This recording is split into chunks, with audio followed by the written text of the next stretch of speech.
the video today. So we're gonna do some warm-ups, some stretching, get your body loose. I just did about 2 miles around the track. Actually, you know what? I actually did 3 laps this time. So I'd say that's about 3.75 miles or so. So first of all, what we're gonna do is get our arms, hands warmed up. You're gonna go both directions. Get yourself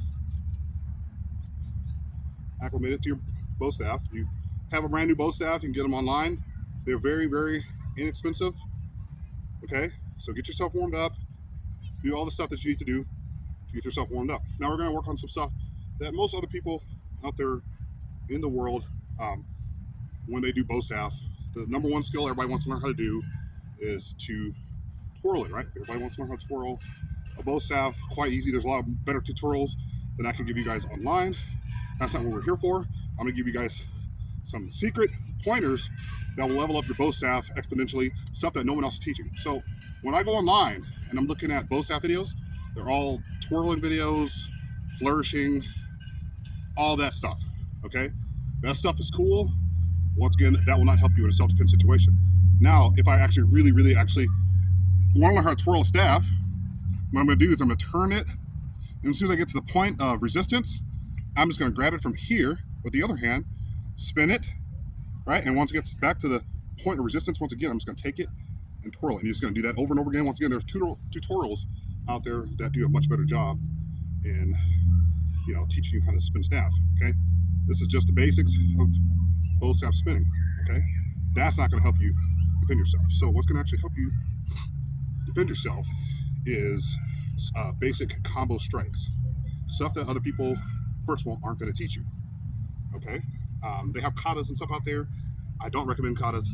I know mine seems a little bit more disorganized than the average person, but I'm going to show you exactly how to combination strike with your bow staff. No one else is really teaching this stuff. They're teaching all this stuff here, which is not going to help you win in a fight. Should you have a bow staff, should your attacker or opponent have something else to fight you with? Once again, if you're going to be fighting against someone who is a single opponent, I recommend these kinds of strikes, right? You can do all different kinds of strikes.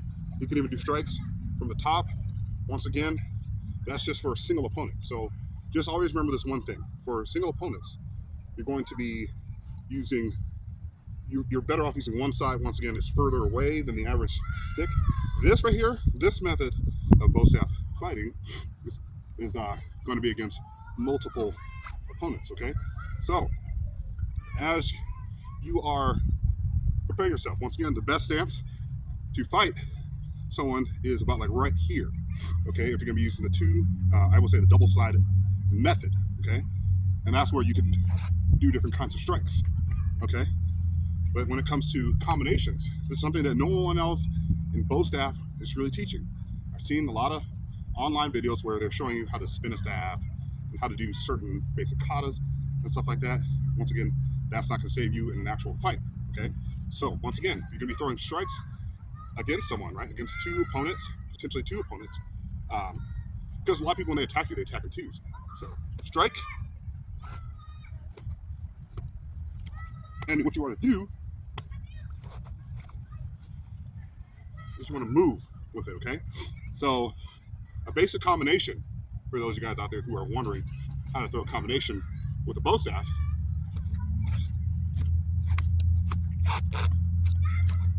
is getting yourself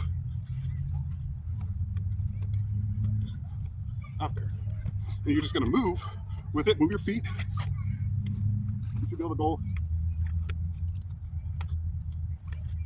every direction, even backwards.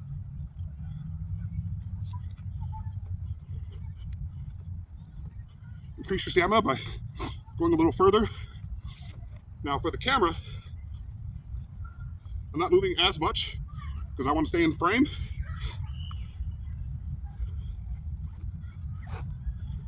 See how I switch from double to single?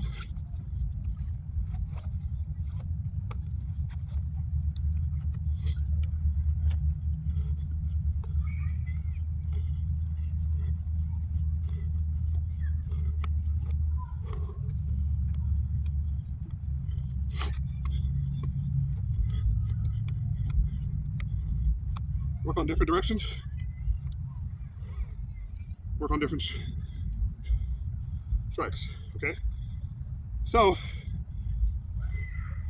once again, whew, hopefully I didn't make too much of a fool of myself. And working on cardio, you guys. So, is to work on striking every part of your opponent, okay? So, the legs, right? If you don't go towards the arms, the hands, shoulders, side if they have it exposed, okay? And then if you want to go towards the head and the tops of the shoulders, like that.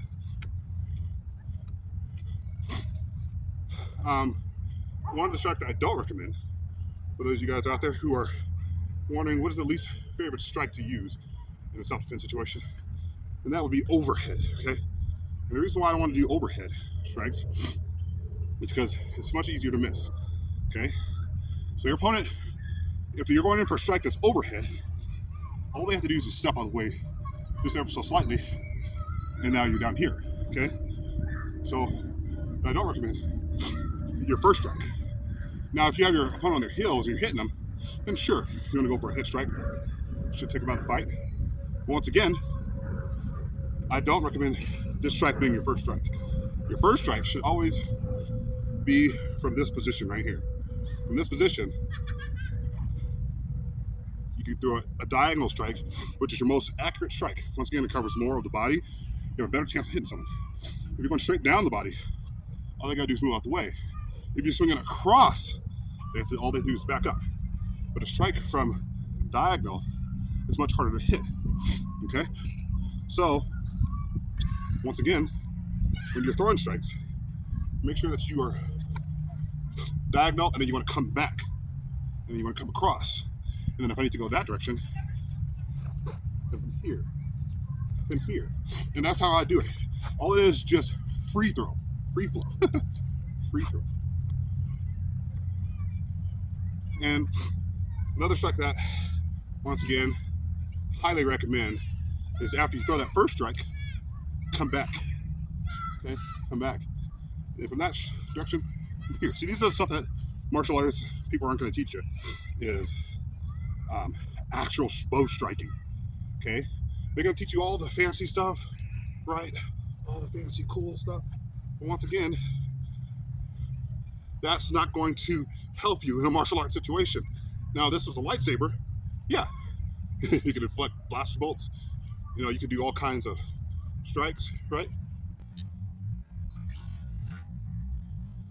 But once again, spinning and doing all that extra stuff is going to lose you the fight. You never want to turn your back to an opponent as much as possible. Obviously, if you're striking someone in the opposite direction, then you got to spin around and throw that strike. But then you also have to be cognizant of the fact that somebody else may be behind you, right?